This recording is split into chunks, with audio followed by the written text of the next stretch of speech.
Hey there, I'm Chef Lance and welcome to my kitchen.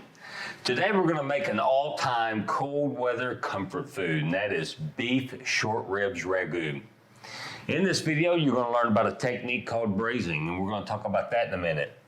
I'm also going to talk about your side, what you serve with it. Normally it's served with pappardelle pasta or polenta, but today we're going to use a Southern classic, so stick around for that.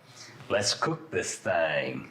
Now we're going to start out by dry brining these ribs. Now, before the purists out there hang me up to dry in the comments, this is really not a brine. Brining by definition requires salty water. Dry brining is actually a light cure, but everybody calls it a dry brine, so what are you going to do?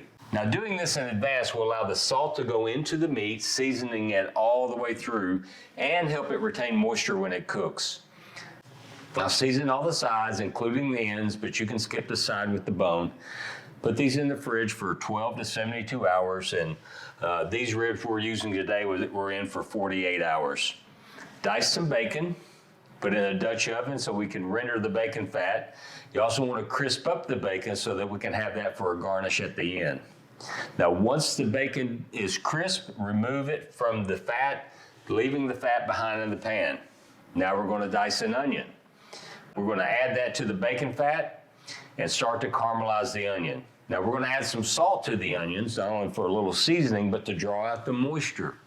Caramelization, also called the Maillard reaction, will not happen in the presence of moisture. Now we're going to prep some carrots and put those in. Now we're going to dice some celery and throw those in. And we're going to stir it all together, and we're just going to let it soften just a bit. Now the garlic. Now, I just love these handy little tubes of garlic, by the way. Now we're going to saute until the garlic becomes fragrant, and as soon as it hits our nose, we're going to add the liquid to the Dutch oven so that it doesn't burn the garlic. Now what liquid we're using today? It's a nice bottle of red. Now you're going to need to simmer that to reduce the wine by half, not only to get rid of the alcohol, but also to smooth out the edges. While the wine is reducing, we'll begin browning our ribs to add more flavor. Brown every side of the ribs, including the ends, and again, skip the bone side. Now sometimes to get the ends done, you have to do a little tricky work to make that happen. Remove those from the skillet and set aside, and now it's time to finish our ragu. Put your canned tomatoes in a bowl and crush those by hand. That's the traditional way. Once the wine is reduced by half, add the crushed tomatoes into the ragu. Lay your short ribs on top and finish with a little beef stock. Now I was out of homemade beef stock, but this one is a good choice. Put your lid on, pop it in the oven at 375 degrees Fahrenheit or 190 degrees Celsius. Now what is braising? Braising is a moist heat cooking technique that's cooked over an extended period of time, and it works well with any tougher cut of meat. Now this is going to cook for about 2.5 to 3 hours until it is falling off the bone. Normally with beef short rib ragu, people serve a pasta or sometimes a polenta, but I'm going to pull out a Southern classic, and that is grits. The type of grits that I bought are the 5-minute grits. Now you can get an old-fashioned grits as well, but they take 4 times as long to cook, so I opted for a little shorter time on the stove. Now in boiling water, whisk the grits in to prevent lumps. Once it's bubbly, turn it down to where it's just a bloop, bloop. Stir periodically with your whisk and make sure it's not sticking on the bottom. Once that gets to the thickness you desire, turn the heat off and add very cold butter. Stirring immediately to keep the butter emulsified until it's nice and creamy.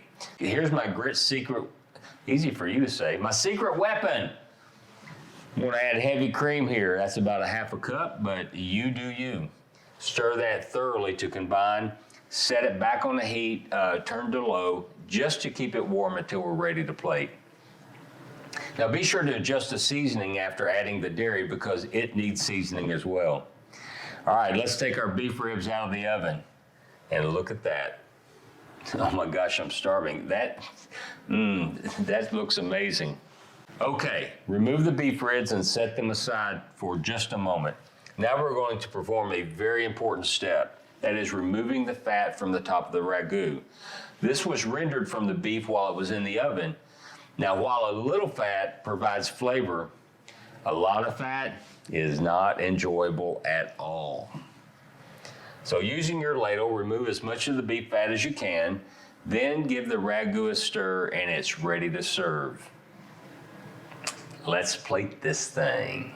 All right, put some grits down in the bottom of your bowl or your plate. Spoon a little ragu over the top of that and place your beef rib right on top. You'll notice that the rib itself has actually separated from the bone, literally falling off the bone tender. Clean up the edges, or don't make a mess in the first place. Better idea. Garnish with a little freshly grated Parmesan cheese and follow that up with some of the crisp bacon bits that we fried up earlier. Look at that. Now that is a dish worth eating. Enjoy. And please remember this, a day in the kitchen beats a day of working any day. We'll see you next time.